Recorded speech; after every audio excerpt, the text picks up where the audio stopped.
예, 저 선승범이라고 합니다. 예. 라이브로 진행해서 그냥 마스크 벗고 예, 진행하도록 하겠습니다.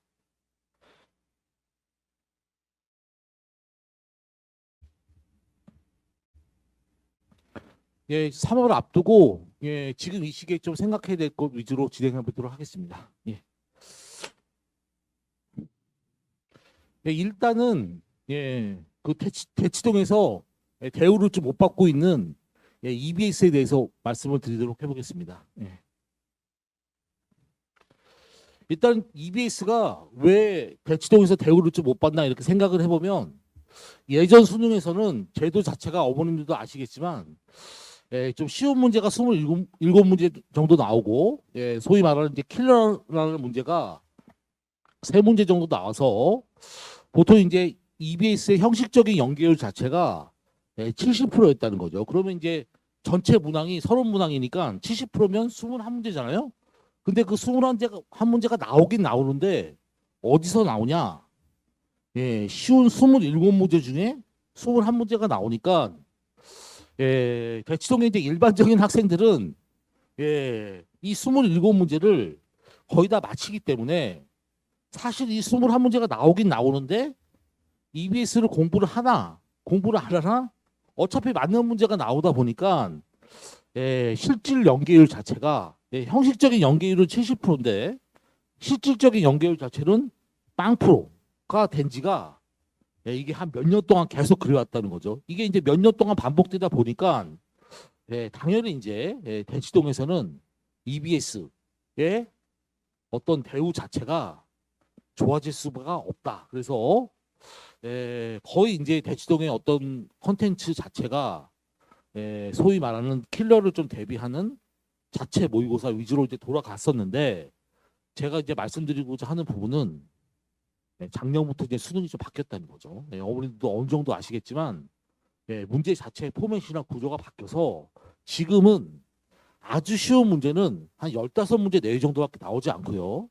예, 어느 정도 난이도가 있는 소위 말하는 이제 입시 세계에서 준킬러라고 하는 문제 자체가 15문제 내외 정도가 나오고 보통 이제 바뀐 제도 하에서 크게 변화된 것 중에 하나가 EBS 연계율 자체가 70%에서 50%로 이제 떨어졌다 이거죠. 그래서 보통 이제 그냥 상식적으로 잘못 생각하시면 70%에서 50% 떨어졌으니까 EBS가 이제 더 필요가 없는 거 아니냐 이렇게 생각하기가 쉬우신데 사실은 그렇지 않다는 거죠. 이게 왜 그러냐면 이 15문제 중에서 그러니까 50%면 30문제 중에서 15문제가 연계된다는 건데 이 연계되는 문제 자체가 예, 실질적으로 예, 소위 이제 준킬러에 해당되는 문제 중에서 5문제 정도가 예, 연계가 실질적으로 되고 있기 때문에 예, 실질 연계율은 그러니까 형식 연계율은 떨어졌지만 실질 연계율은 제가 보기에는 30%대 정도는 무조건 요즘 연계가 되고 있다는 거죠. 그래서 작년에 예, 바뀐 제도 하에 첫 번째 시행 연도인 작년에 6월, 9월 수능 문제들을 한번 쭉 보시면요.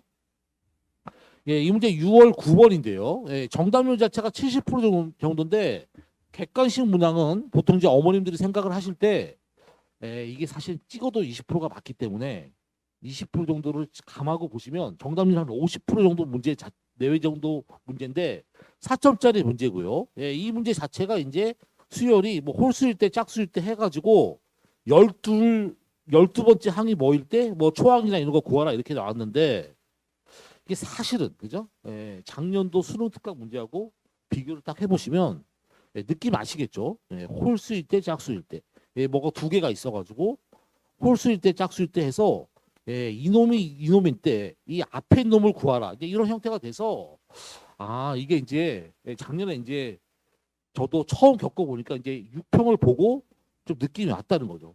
예, 이게 이제 작년 6평 9번 문제였었고요. 그 다음에 이 문제는 작년 수능 특강 문제였었고 이 문제는 작년 6평 13번 문제였었는데 정답률 48%면 20% 빼면은 실제 학생들의 정답률은 20%대 정도밖에 안 되는 문항인데 여기에 K는 1부터 20까지 뭘 구하라. K는 1부터 20까지 구하라고 하고 루트 K가 이렇게 있다는 거죠. 그 내용 자체가 사실 이제 어떻게 되는 거냐면 이 문제 좀 재밌는데 예, 이게 작년도 EBS 수능 특강이 아니라 재작년도 수능 특강 문제였었는데 똑같이 K는 1부터 20까지 뭘 구하라 하고 여기에 루트 X가 있다는 거죠. 그래서 지금 앞에 있는 6평 문제랑 재작년도 수능 특강 문제랑 문제 푸는 소재랑 아이디어가 이제 완전히 똑같아서 연계된 문제가 이렇게 출제가 됐었고, 그죠?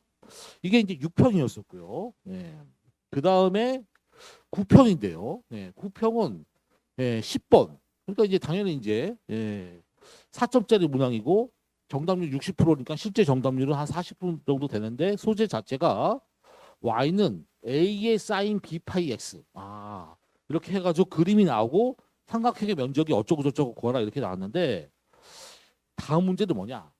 작년도 수능 완성 문제였고 수능 완성 문제였었는데 또 a는 코사인 b 파이 x. 이게 코사인 b 파이 x를 사인 b 파이 x로만 바꿔서 EBS 문제 자체가 그대로 연계돼서 출제된 문제인데요. 또 삼각형의 면적이 어쩌고 저쩌고. 그 다음에 작년 9평의 13번. 정답률 이 정도 되면은 난이도 높은 문제인데 이 문제는 절대값 A, M이랑 뭐가 같은 자연수 어쩌고 저쩌고 구하라. 이게 이제 내용이었었는데 이게 이제 작년도 수능 특강 문제였죠. 절대값이 등차수에 대해서 절대값이 같은 자연수에 대해서 구하라. 해서 EBS 6평 상당히 이 문제 난이도 있는 문제인데 사실 가의 요소는 EBS 문제가 완전 연계됐었고 나의 요소는 기존 평가원 문제가 같이 결합돼서 나온 형태였었는데 제가 이제 왜 계속 보여주고 있죠. 그 다음에 이게 수능 특강 연계됐다고 말씀드렸고 작년 9평에서 21번. 21번은 이제 완전 킬러죠. 정답률 8%인데요. 정답률 8%면 9평 기준으로 보면 난이도 두 번째, 세 번째 정도 안에 드는 그 정도 킬러 문제였었는데 그림 보시고 지수 함수가 하나 있고 로그 함수가 있고 삼각형 있고 삼각형 넓이 구하라. 이 문제는 재작년도 수능 완성 문제하고 완전히 똑같이 났어요. 그죠? 지수 함수가 있고 로그 함수가 있고 점이 어쩌고 저쩌고 있어서 삼각형의 면적 구하라. 이렇게 돼서 이게 이제 이 그냥 샘플로만 좀 보여드리고 있는 건데 여기까지가 9월 평가원, 6월, 9월 평가원에 EBS 연계 문제를 제가 보여드리고 있고 실질적으로 수능인데요. 이게 수능은 이게 더 재밌는데 이게 수능 1번이에요. 1번인데 문제 보시면 다음 페이지 문제가 EBS 수능 특강 문제인데 완전 숫자만 바꿔서 똑같이 나오는. 그러니까 1번은 뭐 누구나 맞는 문제긴 한데 제가 말씀드리고 싶은 건 뭐냐면 지금 현재 출제 알고리즘이 어떻게 돼 있냐. EBS 50% 연계가 철저히 지켜지고 있다는 거죠. 지금 그래서 작년 수능에서 하나 정도 틀린 예전에는 만약에 하나 틀린 학생이 있다 그러면 거의 21번 아니면 30번 거의 뭐 30번은 하나 틀린 학생들이 대부분이었는데 작년 수능부터는 하나 틀린 학생들이 틀린 문항이 거의 다 다릅니다. 사실 이제 좀 안타까운 얘기인데 저희 학생 중에서 수능을 하나 틀었는데 1번 틀린 학생도 있어요. 그래서 이렇게 됐고 1번부터 EBS 연계였다는 거죠. 13번. 이 문제도 이제 그림을 그리고 나면 이게 재작년도 EBS랑 완전 똑같은 형태가 돼가지고 이것도 이제 연계고요. 그 다음에 이제 보통 이제 평가원에서 수능을 보면 EBS 연계 문제를 두 문제를 발표하는데 작년에 이제 연계 발표를 했는데 EBS에서 발표한 연계 문제가 이 문제였습니다. 15번. 15번은 수원에서 킬러 문제죠. 그래서 문제를 쭉 읽어보시면 아래쪽에 글씨가 좀 작은데 세타3랑 세타1이랑 세타2가 같을 때 사실 이제 요 말의 의미를 해석하는 문제였었는데 의미 해석하는 문제였었는데 이게 뭐냐? 이거 EBS에서도 똑같이 발표했습니다. 뭐라고? 이 문제랑 연계했다고. 이게 작년 수능 완성 문제인데 역시 세타3가 세타1이랑 세타2랑 같다. 이걸 이제 이 의미를 해석해서 푸는 문제였었는데 이건 이제 EBS에서 공식적으로 연계한 문제다 해서 15번 상당히 난이도 높은 문제인데 연계 문제를 발표한 문제고요. 그다음에 21번 역시 수능에서 킬러 문제죠. 그래서 절대값이 들어가 있고 시그마가 있을 때 뭐를 구하라 이렇게 나왔습니다. 이것도 이제 2년 전에 EBS 문제에서 시그마가 뭐에 관한 정보가 있고 절대값에 관한 정보가 있을 때 구하라 이렇게 돼서 이 문제도 이제 EBS 연계 문제입니다. 그래서 저희가 작년 6평, 9평 수능 문제 EBS 연계 문제를 쭉 봤는데 어머님들 공통점이 뭐죠? 느끼시는 게 있나요? 연계가 확실히 되고 있는 것도 중요한데 연계되는 단원 자체가 앞에 있는 문제들이 전부 다 수원입니다. 수원. 그래서 지금 현재 수능 체제는 시험 범위 자체가 수원, 수투, 미적 이렇게 이제 세 단원. 물론 이제 선택 과목 좀 달라지겠지만 기준으로 말씀을 드리면 각 단원마다 경향이 좀 다른데 첫 번째 수원은 EBS 연계가 그 어떤 것보다 중요합니다. 학원가에서 유행하는 어떤 모의고사보다도 어떤 콘텐츠보다도 수원은 EBS 연계가 압도적으로 중요하다 이렇게 생각을 하시고 지금 이제 수능 특강 이런 게 좀 나왔는데 어머님들이 EBS 괄시하지 마시고 지금 이 시기부터 신경을 쓰셔야 됩니다. 그래서 첫 번째 주제 EBS에 대해서 말씀을 드리고요. 그러면 EBS만 보면 수능 볼 수 있냐? 사실 그 말이 안 되죠. 그래서 두 번째 대비하셔야 될 게 뭐였냐면 수능에서 신유형 대비를 하셔야 됩니다. 신유형 대비. 그래서 이제 보통 좀 상위권 학생 기준으로 최근 2년간 나왔던 수능에서 가장 어렵다고 평가받는 문제.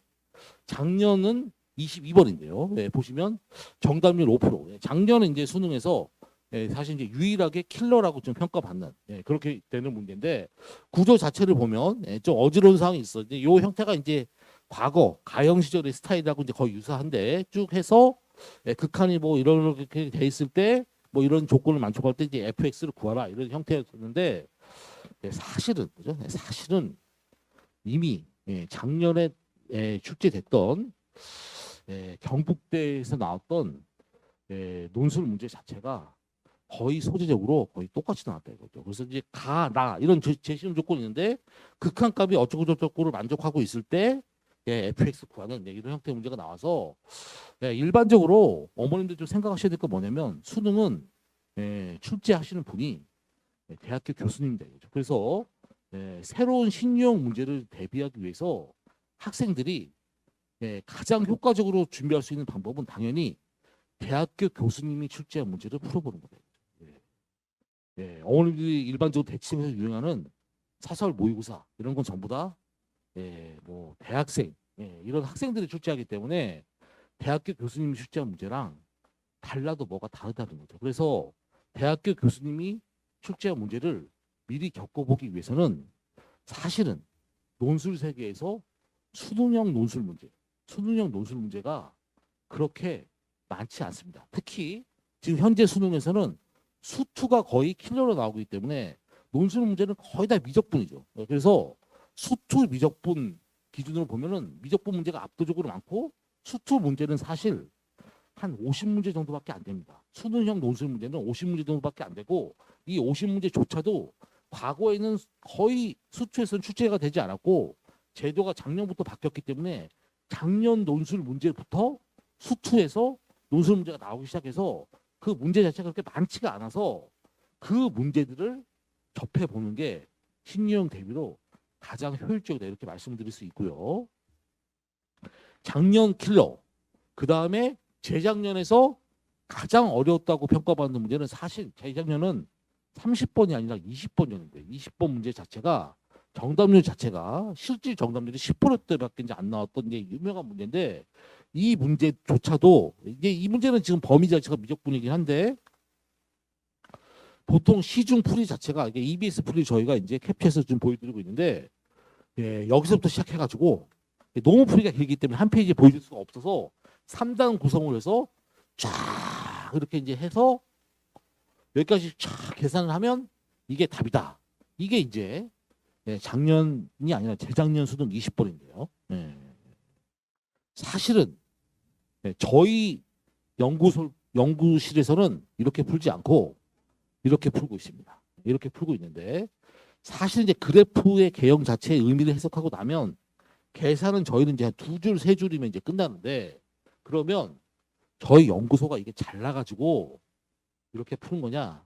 그게 아니라 이 문제 자체가 사실은 2016년도에 논술에서 이미 나왔던 문제다 이거죠. 예, 그래서 이 문제 자체에 인하대학교 교수님이 해설한 풀이를 보면 풀이가 지금 이렇게 돼 있습니다. 이렇게. 근데 갑자기 이렇게 그림을 이걸 쫙 그려놓고 이렇게 그려놓고 이 그림을 잘 보시고 저희 풀이로 다시 돌아가서 보면 이 그림이랑 느낌이 오십니까? 이 그림이 같은 그림 같지 않습니까? 이 그림을 그려놓으면 의미를 해석하면 이렇게 풀린다가 제가 한 게 아니라 원래 논술 세계에서 풀이가 이렇게 푸는 거라고 나와 있었던 거다 이거죠. 그래서 그럴 수밖에 없는 게 수리 논술, 수능 전부 다 이제 대학교 교수님이 출제하시기 때문에 대학교 교수님이 이런 상황의 문제 자체는 어떻게 해석하고 있다. 이거를 미리 알 수 있는 소재는 사실은 이런 거밖에 없다는 거죠. 그래서 두 가지 정도 우리가 3월달 맞이해서 어머니들이 좀 생각하셔야 될 부분 자체가 제가 왜 이런 말씀 드리자고 하면 그래서 결과적으로는 어떤 수업을 이제 선택을 해야 되냐 이걸 생각을 하셔야 되는데 당연히 어떤 수업을 들으셔야 되냐 보면은 EBS 수업 시간에 다뤄줘야 되고 신유형 대비시켜줘야 되고 그러면 또 이렇게 생각하시는 분도 있는데 EBS가 이제 수원에서 특히 수원에서 중요하다는 걸 좀 알았다. 그러면 EBS 이제 사다가 풀리면 되겠지. 이렇게 단순하게 생각하시면 안 된다 이거죠. 그냥 학생들이 EBS 사다가 푼다고 수능날 그게 연계돼서 나오면 풀 수 있는 게 아니라 그게 분석이 돼야 된다. 그럼 학생들이 분석을 할 수 있냐? 사실은 거의 불가능한 얘기이기 때문에 제가 말씀드리는 건 뭐냐면 수업 시간에 EBS 문제 자체 중에서 수능에 연계될 수 있는 주요 문제가 선별돼서 그러니까 내실학원 같은 데 가면 EBS 문제를 몇 페이지부터 몇 페이지까지 풀어와 이런 거는 수능이랑 연관이 사실 없는 얘기예요. 그래서 그 문제 자체를 사실은 이제 올해 문제뿐만이 아니라 작년 재작년 문제 중에서 주요 문제를 선별해서 그 단원의 진도가 나갈 때 유효적절하게 요소가 수업에 반영이 돼야지 반영이 돼서 선생님이 그 문제를 분석을 해줘야지 학생이 그 문제가 연계돼서 나왔을 때 시험장에서 그거를 끄집어내서 쓸 수 있다는 거죠. 그래서 어머님들이 어떤 수업을 들어야 되냐. 보통 대치동에 이제 2월 달에 끝나가는데 개념 수업 자체가 거의 2달 정도에 마무리되고 3월부터는 몸풀 수업으로 들어가는데 제가 보기에는 아주 특정한 몇몇 학생을 제외하고는 너무 빠릅니다. 이게 수능 자체 개념이 2달 사이에 완성되기라는 건 거의 불가능에 가깝습니다. 그래서 개념 수업 자체가 앞으로도 제가 생각하기에는 최소 두어 달 정도는 꼼꼼하게 더 진행이 돼야지 아이들이 근본 있는 수학을 할 수 있다는 거죠. 그래서 어머님들이 생각을 하셔야 됩니다. 이 아이가 개념이 진짜 제대로 되고 있는 상태이고 개념이 진짜 됐기 때문에 문풀에 들어가고 있는지 체크를 좀 냉정하게 하셔야 되고요. 주 1회 수업인데 보통 이제 상위권 대상으로 이제 이렇게 하다 보면 수어는 좀 거의 이제 무시하고 수투랑 미적분 위주로만 나가는 수업이 있는데 이게 완전 극상위권을 제외하고는 바람직하지 않습니다. 수원 반드시 EBS 봐야 됩니다. 봐야 되고 따라서 수원 수투랑 미적분 이렇게 이런 식으로 이제 진행을 최소한 주 2회 수업을 하는 수업을 선택을 하셔야 되고요. 그런데 이제 일반적으로 평범한 고3은 미적분이 좀 너무 약하기 때문에 주 1회 미적분만 하는 것도 이것도 사실은 좀 위험합니다. 작년에 이제 3학년들 보면은 미적분 단원이 6월, 9월까지는 난이도가 좀 쉽게 나오다가 수능 때는 난이도가 올라가기 때문에 이 전까지는 그냥 좀 맞다가 수능 때는 웬만한 학생들이 특별한 학생들 제외하고는 미적분에서 거의 2개 정도, 4개 정도는 거의 다 틀렸다는 거죠. 그래서 저희는 미적분 수업도 진행을 당연히 주 1을 하지만 추가적으로 수리 논술 시간에 수능을 위한 미적분을 병행해서 좀 진행을 해서 미적분 자체에 이게 알파부터 오메가까지 그죠? 어떤 기본부터 최고 난도 문제까지를 다뤄주고 있고 아까 이제 설명을 드렸듯이 미적분 킬러는 혹시 이제 킬러 난이도가 높아지면 논술 문제를 풀어보는 것 자체가 압도적으로 좀 유리하다 이렇게 말씀드릴 수 있겠습니다. 그래서 그 다음에 이제 보통 이제 수업 시간에 아이들을 대상으로 너무 많은 문제를 후다닥 푸는 거는 좋지 않습니다. 그래서 지금은 개념이 중요하기 때문에 이 문제에서 어떤 개념이 사용되고 이런 것들을 꼼꼼히 분석해 가면서 적은 수의 문제를 좀 깊이 푸는 그 단계의 수업을 반드시 받으셔야 되는 시기다 이렇게 좀 생각하시면 되고 어머님들이 좋아하시는 뭐 숙제, 몇 문제 예전에는 그죠? 그런 어머님들이 많으셨다 이거죠. 그냥 아이들한테 그냥 우르르 문제 던져줘 가지고 푸냐 못 푸냐.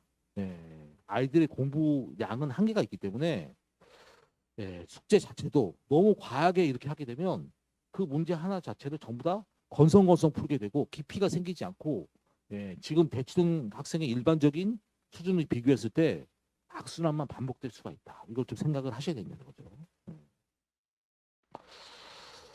그래서 약간은 철학적인 얘기일 수도 있는데 수능 그렇게 쉬운 시험이 아니기 때문에 아는 거에 그쳐서는 높은 점수 받기 힘들다는 거죠. 이게 이제 아는 거를 넘어서서 사실은 깨달음이 있어야 되는데 그래서 이제 대치동 어머님들한테 항상 말씀드리고 싶은 것 중에 하나가 깨달음은 조급할수록 찾아오지 않는다는 거죠. 그래서 지금 겨울방학 때 깔짝깔짝 2달 정도 개념 수업 듣고 3월 달부터 문풀 강의 빨리 들어가고 이런 커리큘럼을 따라가시는 어머님들이 전부 다 사실은 조급한 거다 이거죠.